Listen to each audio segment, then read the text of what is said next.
సిరివెన్నెల నుంచి పరిచయం. తర్వాత స్వయం కృషిలో నాకు నా తోటి హీరోగా చేశాడు ఆయన. అండ్ అప్పటి నుంచి పరిచయం. తర్వాత ఏమైపోయాడు ఏంటో కనపడలేదు. మధ్య వివేకానంద అనే ఒక సినిమా సీరియల్ చేశాడు, పెద్ద సినిమా. అండ్ అంత స్ఫురద్రూపి, అంత అందగాడు, మధ్యలో కనపట్లేదు. ఎప్పుడైతే మనోడు సీఎం క్యారెక్టర్ ఎవరిని అనుకున్నా ఏంటి అనుకున్నప్పుడు అన్నాను, ఒక్క నిమిషం రాజా, సరోదమన్ బెనర్జీ అని ఉన్నాడు, చాలా అందంగా ఉంటాడు, బాగుంటాడు, మంచి స్ఫురద్రూపి, very positive face, very lovely face. అతను ఆయన హీరోయిన్స్ని అడిగితే ఆయన ఇప్పుడెక్కడున్నాడు, ఆయన ఇప్పుడు సన్యాసం పుచ్చుకొని ఎక్కడో కృష్ణారామ అనుకుంటూ ఎక్కడో ఉన్నాడు అన్నారు.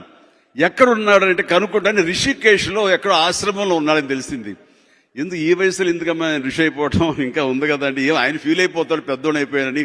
ఆయన యాక్ట్ చేస్తాడంటే నాకు తెలియాలి, అడుగుతానని చెప్పి అడిగి వెంటనే చిరంజీవి అడిగాడా, అయితే చేస్తాను అని. ఈయన ఎన్నో సంవత్సరాల తర్వాత మళ్ళీ ముఖానికి రంగు వేసుకుని ఈ సినిమా చేయడంతో ఆ క్యారెక్టర్కి ఒక హుందాతనం వచ్చింది, ఆ క్యారెక్టర్ నిండుదనం వచ్చింది.